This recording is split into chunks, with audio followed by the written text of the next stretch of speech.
They can embrace inclusivity without jamming it down somebody's throat to the point where they turn them into a Trump supporter. Had Disney blowing up, getting into a big fight with Ron DeSantis over the sex education for toddlers law. You had the 𝗕liche𝗵𝗵𝗀𝗀𝗀 thing, this crazy thing where a trans woman was drinking a beer half naked in a bubble bath. Target with their flamboyant displays during Pride Month. Why did corporate America do something kind of absurd? You're a CEO, you should be worrying about making money, not being a sort of helper of the progressive movement.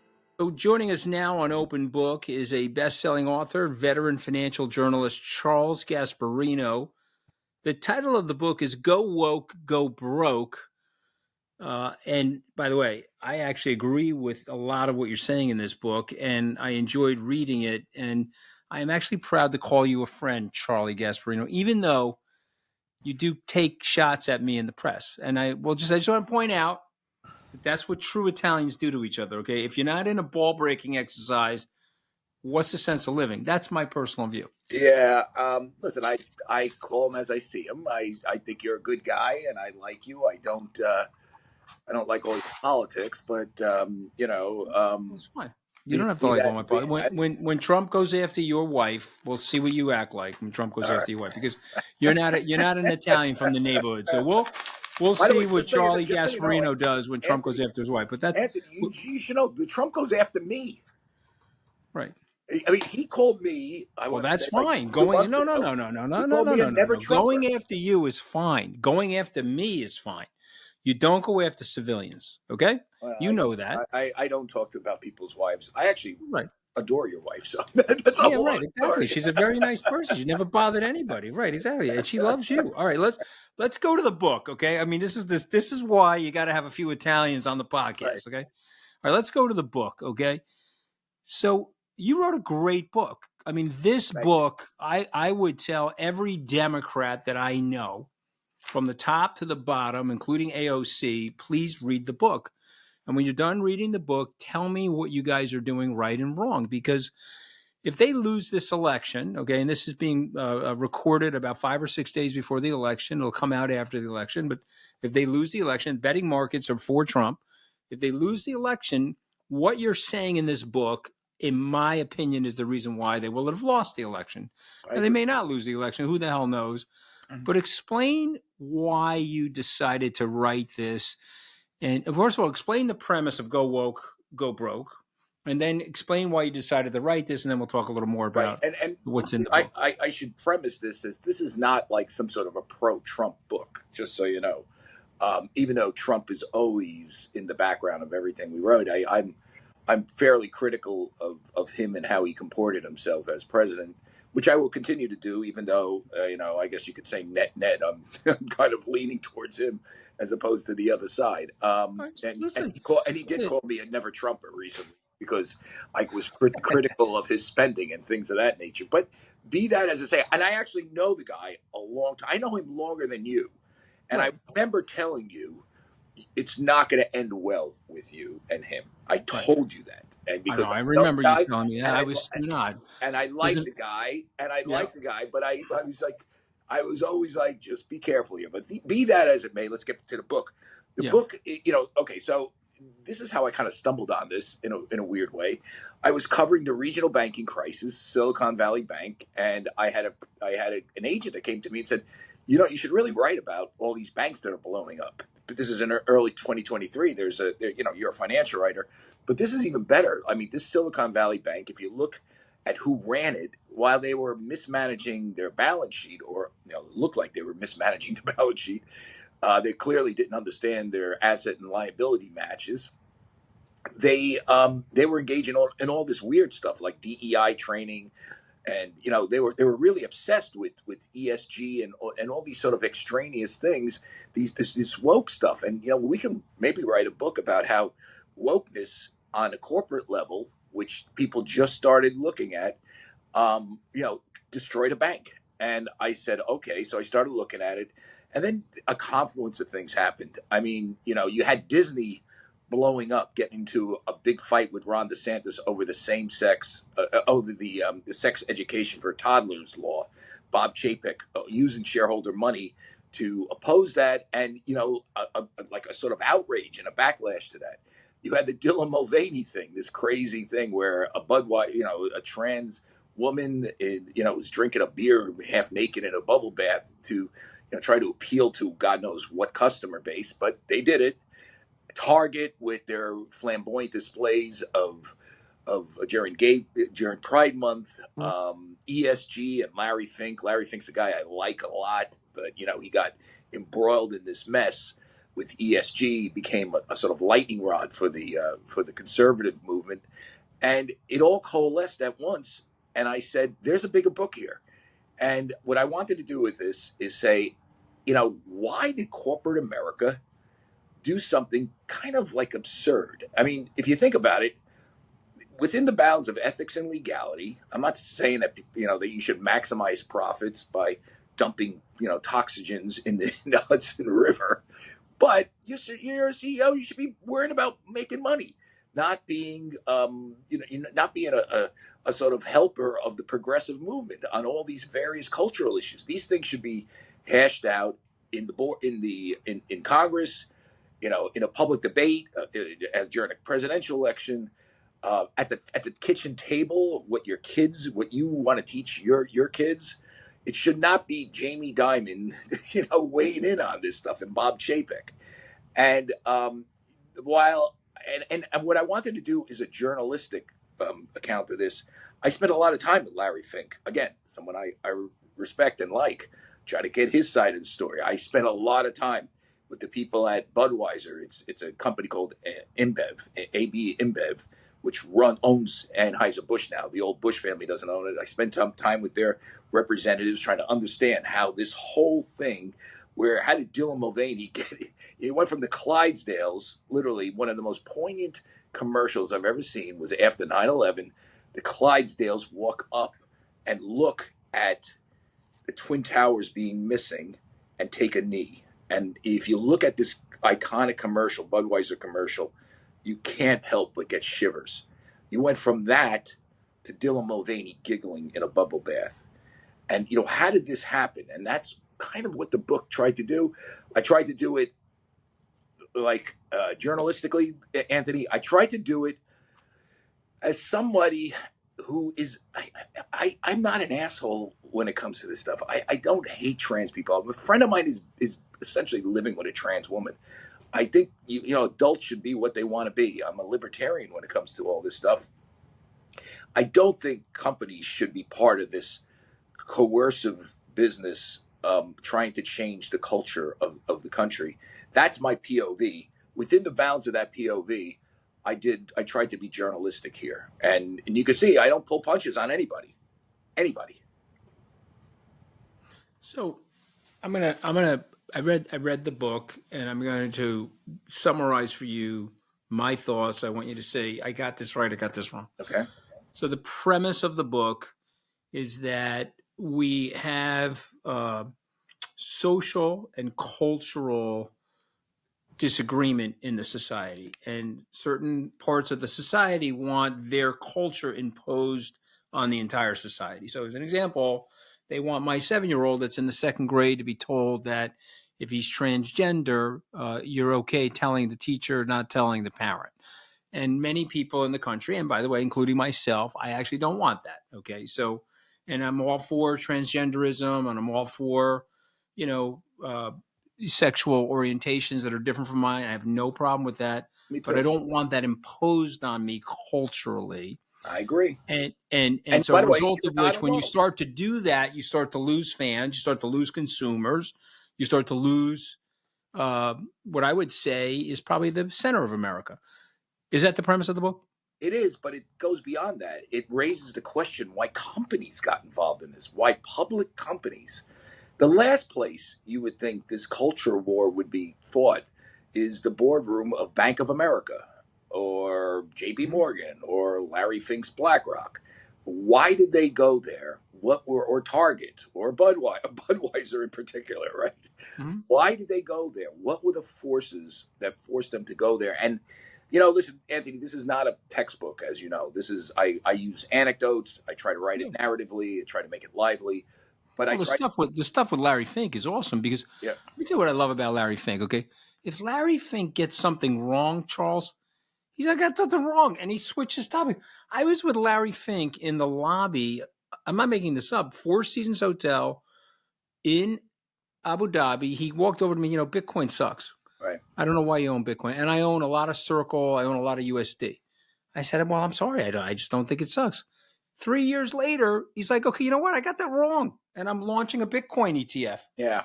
Now there is. I think the guy. I love the guy for that reason. I wish more Americans, if they get something wrong, just say, look, I got it wrong. I'm changing course.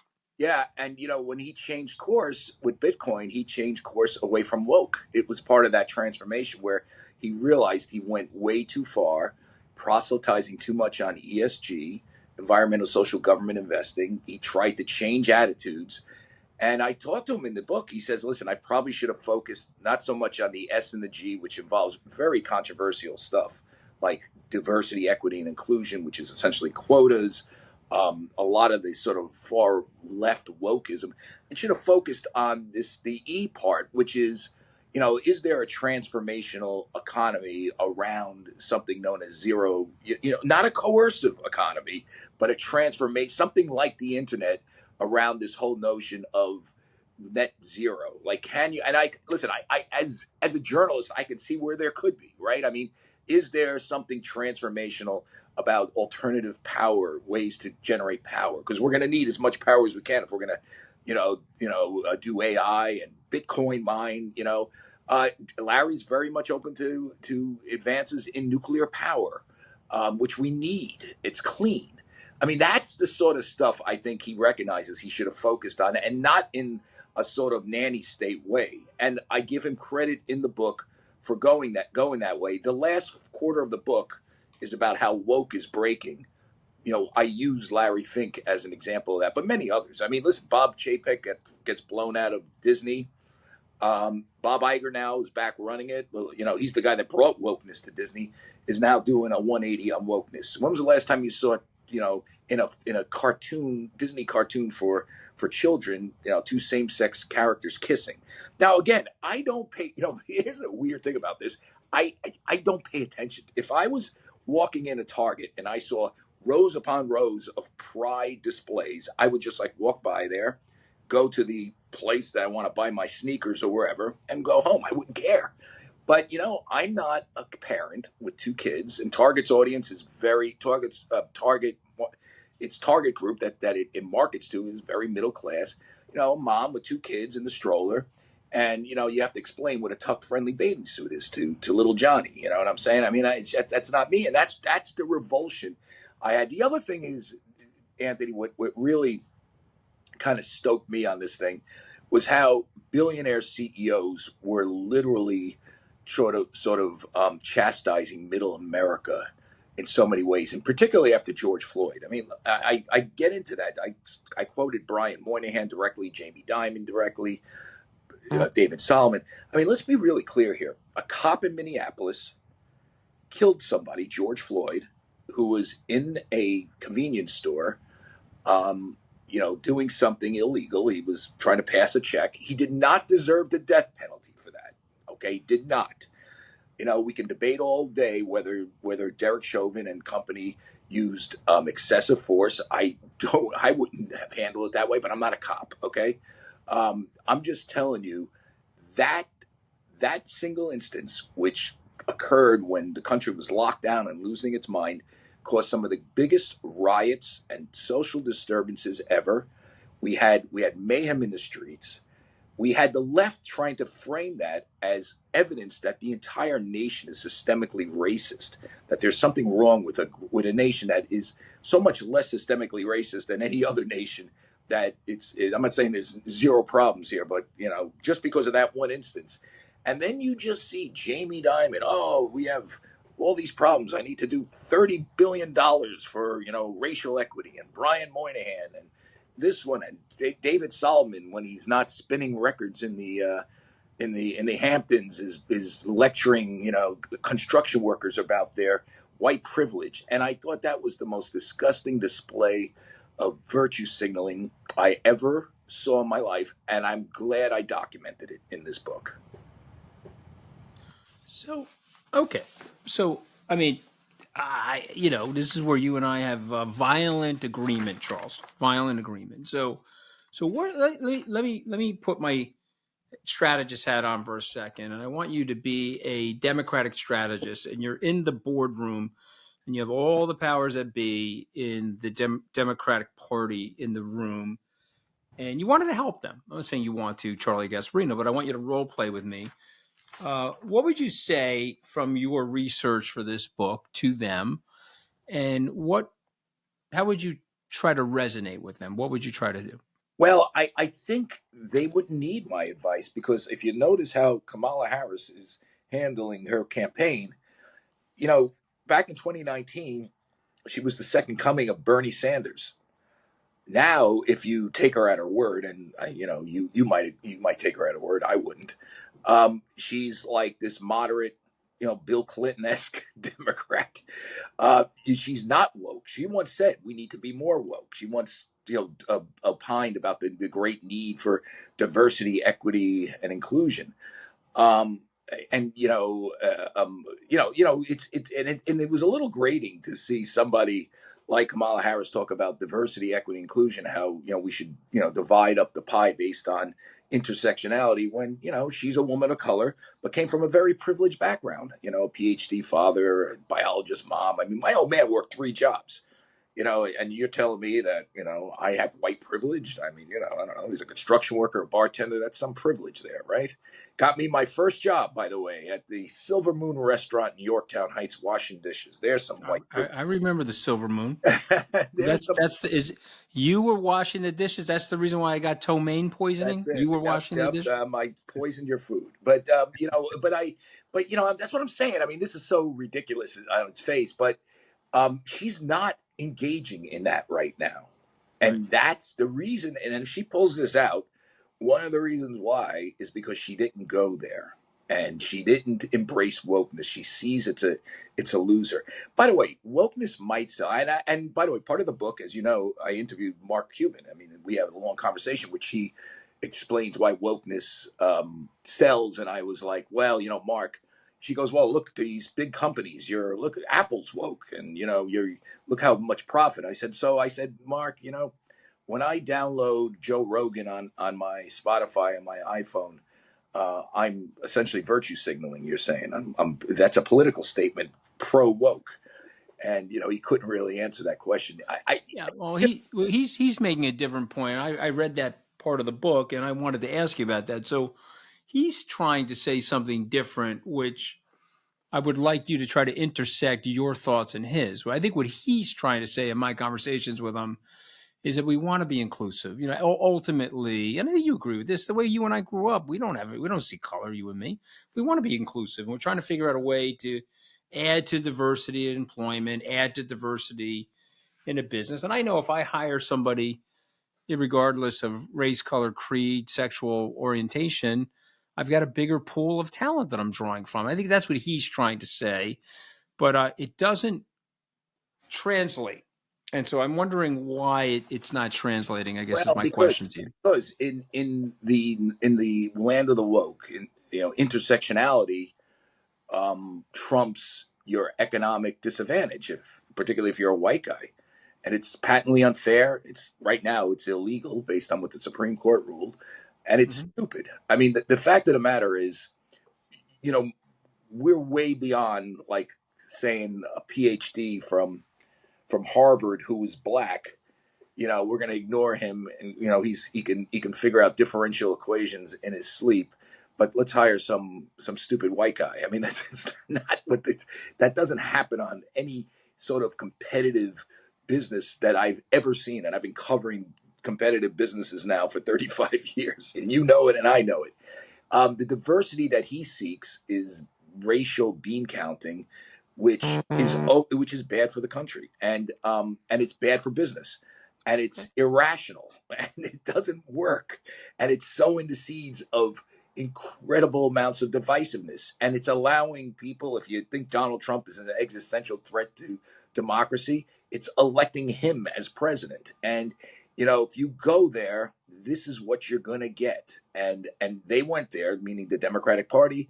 people like Cuban, and now they're getting what they may literally have on Tuesday after this. You said that this is running after the election. They may have their worst nightmare as president.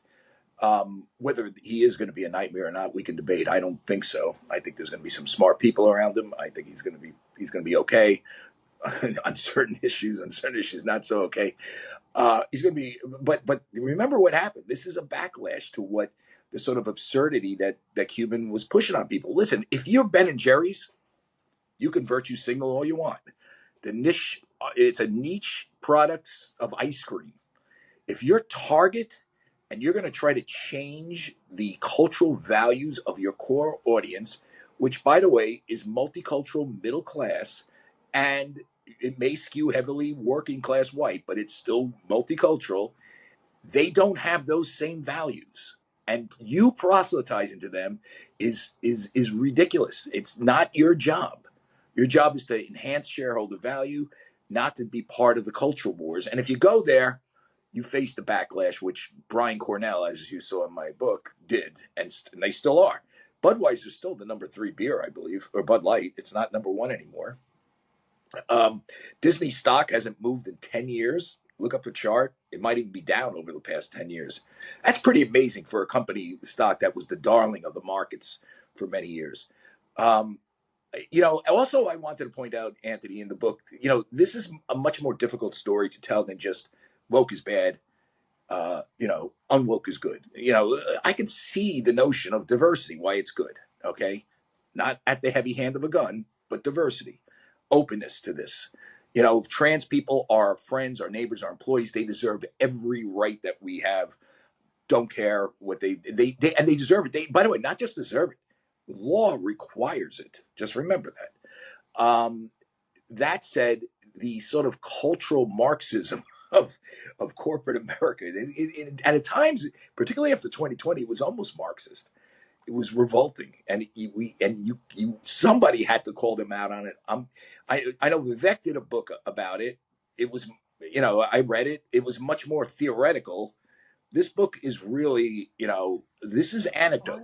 I'm sending your book to lots of people. Okay, Senator Gillibrand. I'm sending it to Schumer. They won't read it probably, Charlie, but they should read it because there's something in the book that I think resonates. They can embrace inclusivity without jamming it down somebody's throat to the point where they turn them into a Trump supporter.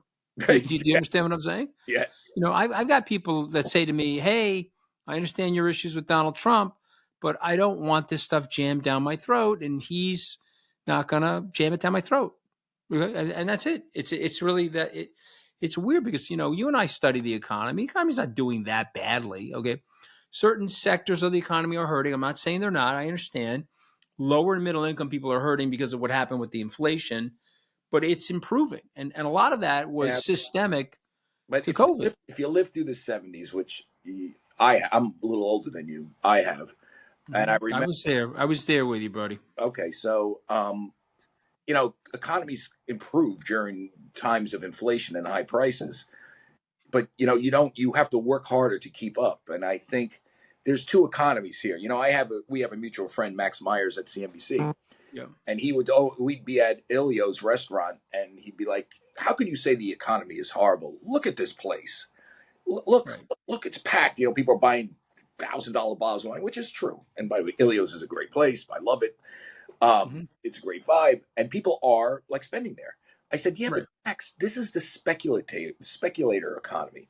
If you know even the basics of economics, you know what happened in Argentina and places where they had rampant inflation. You can speculate. You can hedge the inflation through speculation in the markets.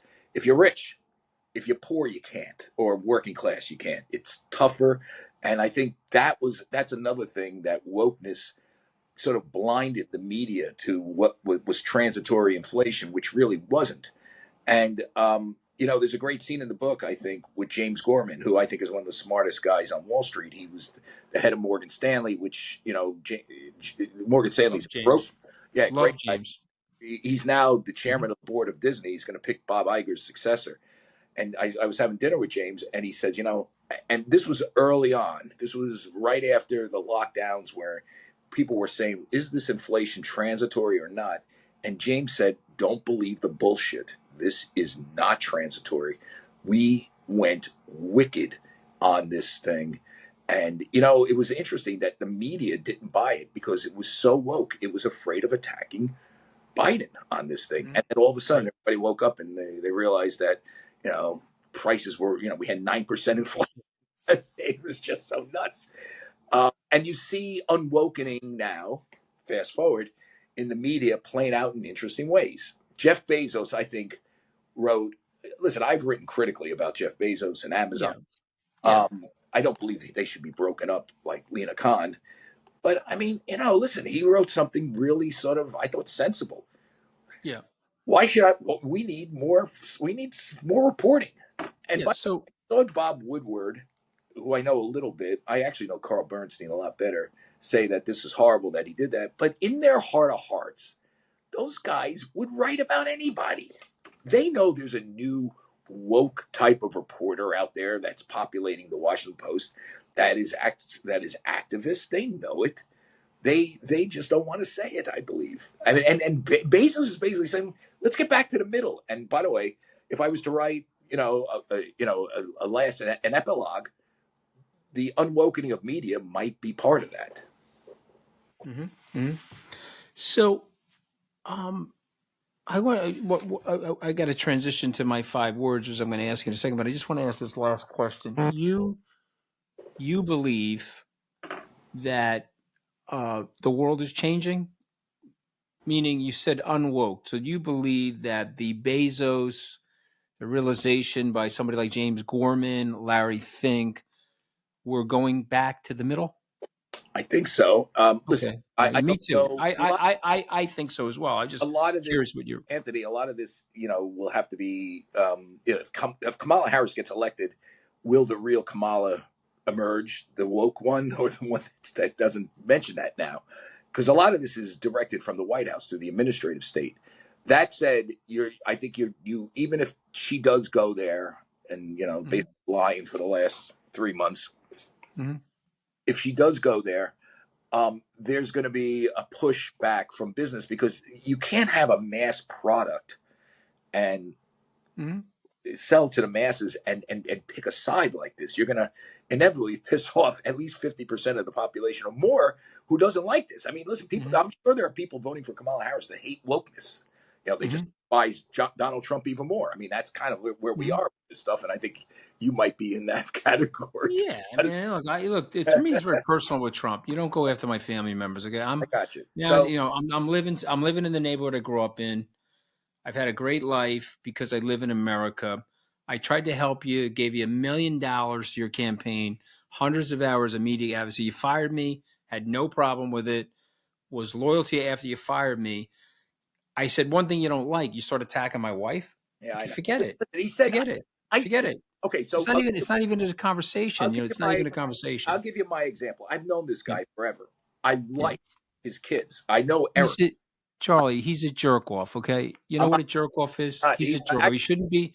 A jerk off like him should not be the president of the United States. I know you're probably voting for him, but he's a jerk off. I'm probably not going to vote. But here's the thing: he's not a jerk off. He's a guy that his mouth runs before his brain stops it from running. And I know his kids. He's got good kids. He's basically a decent person. You know what his kid said to me? I'm sorry that he did that to you. Please don't make it a fight with us. You want to fight with my father? No problem. Yeah. I like his kids. You never hear me say a bad word about any of his kids. I like his kids. He flies off the handle, and you don't want somebody that flies off the handle to be president, Charles. I'm just letting you know, okay? Sleep or someone who doesn't know where. I mean, we're dealing with bad absolutes here in some respects, but I'm just saying that. He flies off the handle. Okay. All right. But let's. I don't want this to be about. I think he's a jerk off, and you don't think he's a jerk off. Let's go. Let's go to the book, okay? Because I think he's a jerk off. You don't think he's a jerk off. That's what makes America. Okay. So I have 5 words that me and my producer culled from your book, and I want you. It's almost like a raw shot test. I want you to react to them. Give me 1 or 2 sentences. Okay. Ready? Yep. If I say the two words corporate America, you say what? Too big. Too big. Too Okay, big and too powerful. Yeah. Yeah, but you don't want Amazon broken up, but you just said too big. Okay. No. I want them to go back to doing what they should do, which was make profits, employ people, and not engage in the culture wars. Stay out of the culture war. Okay, got it. Okay, Don't do that. So this is a good second question then. Ready? Responsibility, Charles. Your responsibility is to make money within the boundaries of ethics and legality. You shouldn't be polluting the Hudson River to save money, disposing waste. If you're, I think GE got nailed on that back in the 80s, I remember. Right. That's not what Milton Friedman, who's the founder of shareholder capitalism, professed. That's what we go back to. Okay. Left. I say the word left. You say what? That's a good question because it's changing so much. I mean, I grew up with liberals who were incredibly open-minded, who would be like, oh, Charlie's just another conservative. Okay, explain yourself. The left right now, that was when I was in college and journalism school at the University of Missouri, a lot of liberals there, but they were open-minded. The left has become totalitarian and it's become progressive and woke. And I think that's where this problem is sort of manifests itself. And it does start at the university level. Okay, I say right. Right. I don't think Nazis are right-wingers. I think somebody on the right would be somebody comfortable with Bill Buckley. Okay. All right, now the last word, Charlie. You have the last word. I say woke.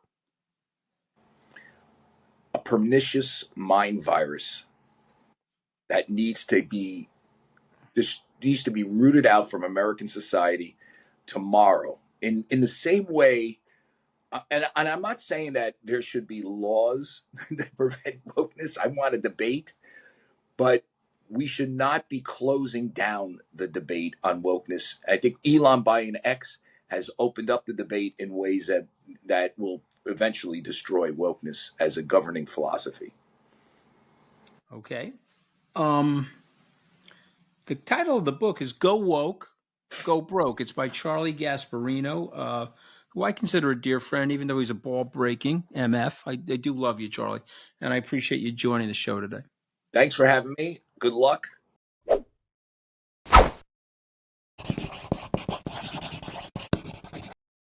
My next guest, Mom, my guest this week was a guy named Charlie Gasparino. I'm getting a lot of Italians on the show recently, but he hates the woke culture. So, Mom, a transgender advertising for Bud Light, and then the beer sales dropped off. Do you think the culture war in the United States is making people miserable? I think that we're rocking. I think the United States is rocking, and I think that Trump caused a lot of it when he won the election. And I think that if he wins the election again, he's going to have this whole world upside down. That's my opinion. Okay, because why? Because I think he's a bully, and I think that when bullies are so strong, he's a strong bully. There's an insecureness, and that's why they're a bully, because they want to make themselves think that they're strong, but they're not strong doing that. I don't think they're strong doing that. Okay, and so it's almost like toxic, right? Yeah, I think he is toxic. Okay, so who'd you vote for, Ma? You vote. I voted for Kamala, whatever the hell her name is. Okay, whatever the hell her name is. This is what I love about you. Okay, but even the way you pronounce her name just makes it even more joyous. Okay, so you voted for her because you really you think what? I think that she has a lot of intelligent people supporting her. I think it was dropped on her lap without her knowledge, and she got a little fumbly for a while. But I think that she's a good listener, and the people that really love her, that have chutzpah, they will guide her through it for the first year, and after that, she'll be perfect. All right. That's how I feel. All right, so let's see my opinion. All right, good. So let's see what happens. We had a conversation about the Madison Square Garden rally that Trump did. Did you watch any of that, Mom?